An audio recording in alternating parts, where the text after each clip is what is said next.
Hey, what's up everybody? Just wanted to check in with you here today and tell you a little bit about the Mazda Miata NB1 that I bought for my wife in late 2019. It has become a staple of our family. It has become the reliable car sometimes.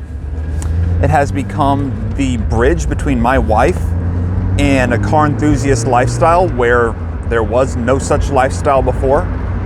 And although it's no MR2 Spider, I owe this car a lot. I'm really grateful to 918 Motors in Tulsa, Oklahoma, located on 11th Street. They kind of have an eye for this kind of vehicle, and they also made us a good deal and were willing to negotiate, and at the time made it possible for us to invest in this beautiful little green car. My wife has actually absolutely fallen head over heels for it, and I can't help but say it's just an absolutely amazing car. So what's the deal with Miatas anyways? Why the big intense buying session of them in 2019 and 2020? What is it about them that's got everybody so pumped? Well, in my experience, it comes down to a reliability of interesting driving. So what do I mean by that? That means that without spending a bunch of money on boost and suspension and a whole bunch of other things, or on the other hand, reliability issues like constantly doing head gaskets, Subaru, constantly doing things to keep the car running, just leaving it stock, you've got a reliably fun car that you don't have to argue with. I think I talked in my last video about my 2018 Camaro 1SS, and again, fast car. You can't argue with that. 455 crank horsepower, fast car. This, just like my MR2, is not a fast car. But it's interesting. And it's got a spirit to it, and it's got something that's, tangibly really been a great addition to my family. We don't have any kids. We're both getting on into our 30s. And we decided that kids just weren't the way for us. Things are a little too messy out in the world, and just not our jam right now. Maybe later. But this has been an excellent addition to a family that was otherwise kind of boring in the absence of kids. So I bought this car, took a day off from work, got a little personal loan from the bank for about $3,000. It was dirt cheap. Bought it with about 145,000 miles, test drove it, loved it. Took it home, went to work some late hours to make up for the time off, and before I know it, my wife's calling me. Granted, this is her first manual car. She's calling me from 15 miles down the road saying she drove it to the nearest Walmart. So she got excited right off the bat, and she was cooperative. She always wanted to like cars. Not every man is so lucky. Men, tell you a secret. If you love cars and your wife just refuses to get on board, buy her a Miata. It works. It really does. There is something special about these vehicles. It clicks with my wife's personality.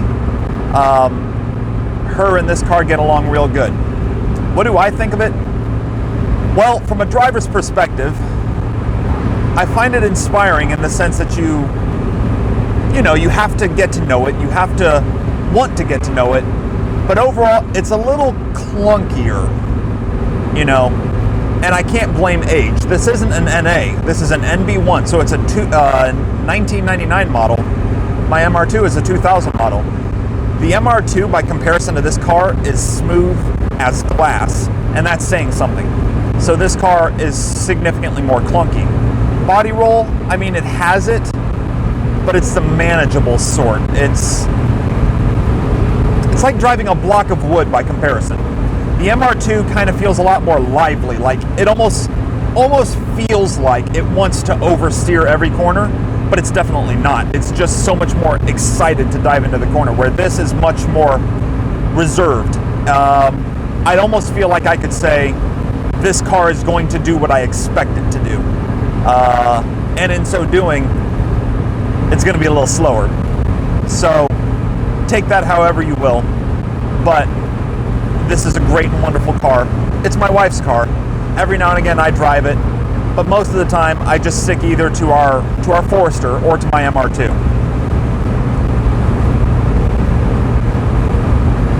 So what is this car like in the twisties? Well, as I said a little bit ago, the car handles like a block of wood. It's very predictable. It's bone stock, with the exception of a radiator. It has a cobalt intake from Miata and cobalt door bushings, also from Miata.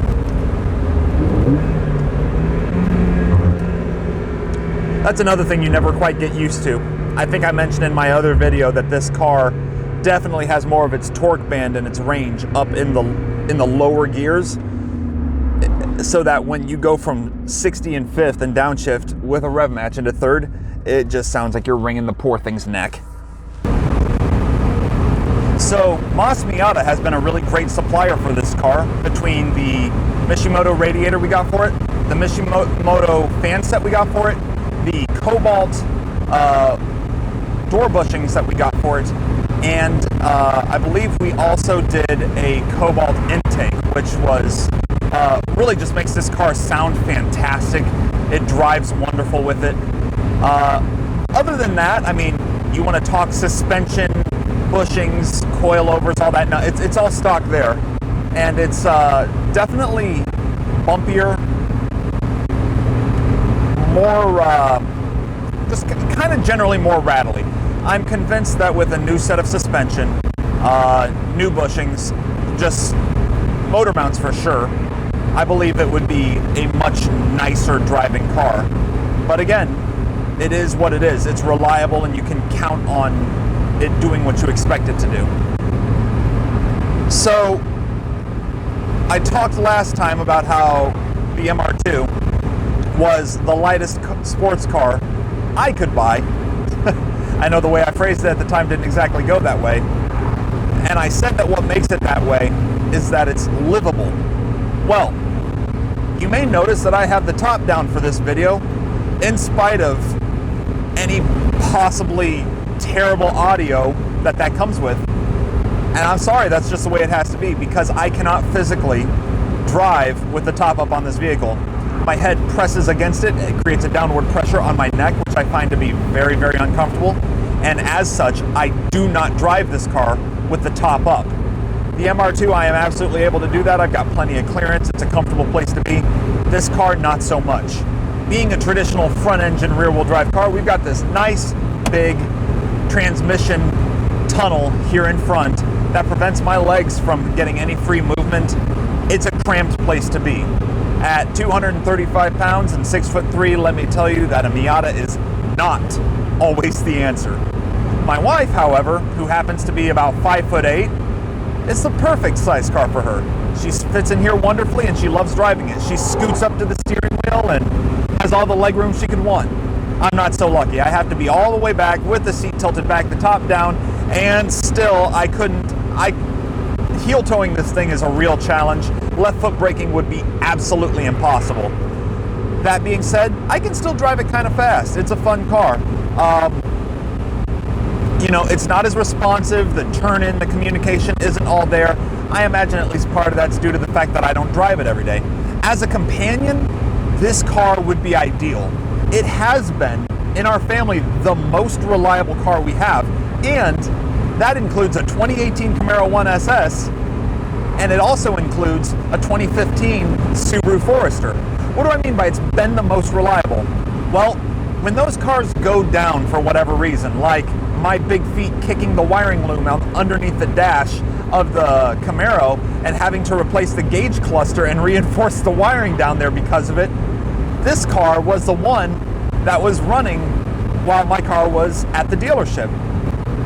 You know, this car has obviously had its problems, but we've learned from them. There hasn't been anything on this car that working on it has been impossible. We've done an alternator. Okay, no big deal. We had a check engine light that indicated that the intake manifold was clogged up. We went ahead and we went through that. My wife did these mods herself. This is her car and she wanted to learn to turn a wrench. She did them. She did them successfully. She did them with a fair amount of grunting and swearing, as is appropriate for any mechanic. But she has now built this bond with her car because it stayed running. God, I don't think it's going to stop. I trust this car reliability-wise more than I trust the MR2. And the MR2 has, let's see, 40,000 miles less. And I trust this car more. That should just tell you something. This thing, the spirit of this car is a reliable workhorse, like a good dog, a good companion that you can trust to do what you want it to do, and with minimal upkeep and minimal effort, you will have a top-notch, great handling little car that just doesn't complain very much.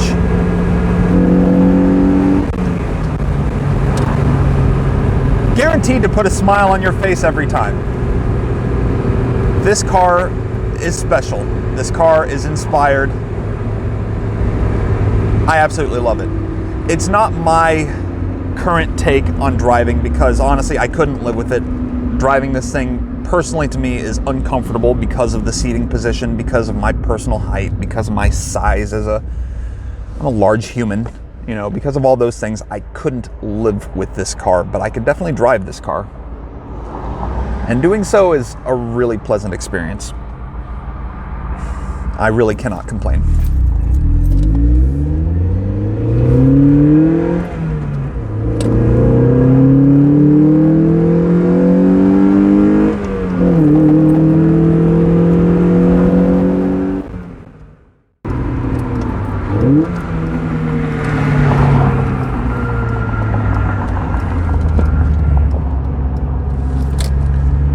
You know, when I drive this car, I feel like it has a similar spirit to the MR2, but it feels a whole lot more like my traditional 240SX experience and my RX-8 experience and my Camaro experience. Obviously it's slower, but you just feel the drivetrain doing its job in the balanced front engine, rear-wheel drive way that you become accustomed to when you drive standard cars. And by standard, I just mean normal cars. I mean, there aren't very many rear-engine cars out there. Most of them are too expensive for people to consider, and the MR2 is just kind of a weirdo. And then I guess you could go back to the 80s and buy yourself a Fiero, but at that point, you're dealing with old cars. Not worth it. I may have mentioned earlier, but my wife learned to start turning wrenches on this car. She personally took apart the top section of the intake manifold, cleaned it out, took her a good 3 hours on it, used pipe cleaners through all the little ports, sprayed it down with obnoxious amounts of chemicals, really wiped it down, really cleaned it up, and put it back together, and the car runs just beautifully. It used to have kind of a traveling idle for a while and just didn't sound very healthy. It sounds great now. Not long after that, she had a check engine light that indicated we needed to change the alternator. She did that with some guidance, but mostly by herself. The intake, of course, it was an easy installation and makes the car sound and run great. What it really needs right now is it needs some bushings, it needs some motor mounts, and it needs some suspension upgrades to be what it can really be. It also needs some better tires. The tires that it's on are some pretty old, almost dry rotted all seasons. Obviously not ideal for something that you want to go fast in, but in a car as light as this, which is, I want to say about, I don't know, 2,400. I'm not sure with the NBs. It's not that big a deal. They're fine. This car does not exactly provide the same level of confidence that I typically like out of a handling car. I would say that a good part of that could be due to the fact that it's not my daily driver and I'm not personally used to it. But it could also just be that it drives like a block of wood. It doesn't have the same eagerness, you know. What ends up happening with a car like the MR2 is you find that it's got an incredible dive in, right? So you dive into the corner.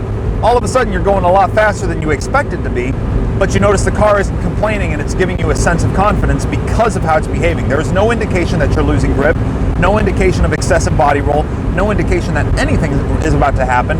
So very quickly, you end up doing several very fast things and your confidence just goes, oh, okay, yeah, this car is great. This car, not so much. It just doesn't dive in like that, for one thing. So if you want to go fast, you have to choose to go fast, and you have to discover each of those new boundaries yourself deliberately. Meanwhile, the MR2 just holds your hand and says, let's go. This car is like, I'll do what you want, but no guarantee what's on the other side. So it's not quite as confidence inspiring. I've heard it said by many people that the idea behind a Miata in a twisty road is that you just plant your foot and go. I believe it. I just ain't got the balls to do it. This car does not fill me with the confidence to just send it like that. The MR2, however, does. My wife has been learning performance driving on this car. I feel like it's almost hindering her a little bit because it's not pressing her boundaries at all. We ran a little, I call it a Tome Run, but really what it is, it's some twisty roads out nearby where we live. And we ran with a group of about 4 other people, my wife and I today. And I put her second in line behind me so that she'd be able to keep up and be part of the group guaranteed. She wouldn't get held back. And she kept up just fine. So I do think that she's learning. I do think that she's growing a lot better as a driver. And it's working. She has a long way to go. We intend to take this car and enroll her in an autocross event one of these weekends, probably in the summer or spring of 2021 when they're open again. And that's the plan then. I believe that autocross, obviously, it's a necessary step for pretty much anybody who wants to drive competently. I believe the lessons that you learn there, or at a track, obviously, you know, an actual track, the lessons learned there, they absolutely apply to the road.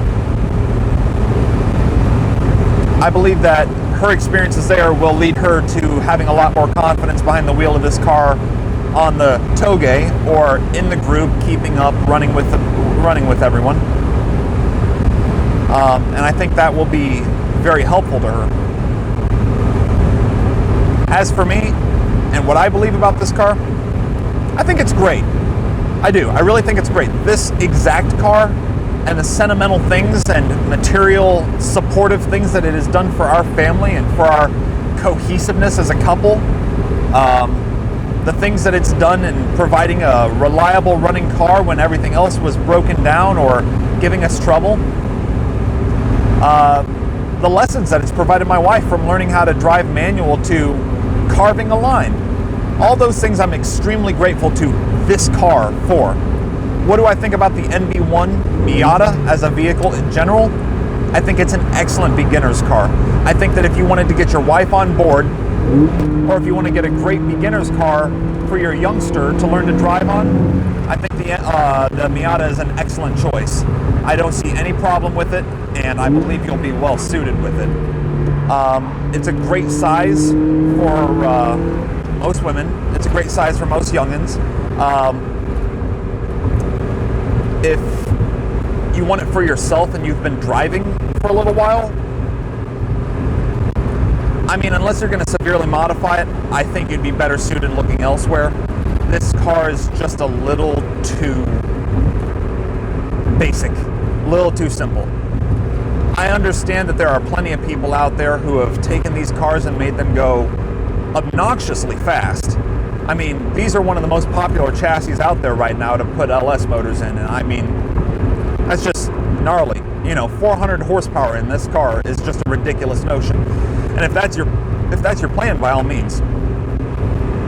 If your goal is to get an inspired drive from it, something that really just gives you that feeling of peace, something that really soothes your soul and puts you in the place you want to be, I might think of something just a little bit more advanced, personally. That's me.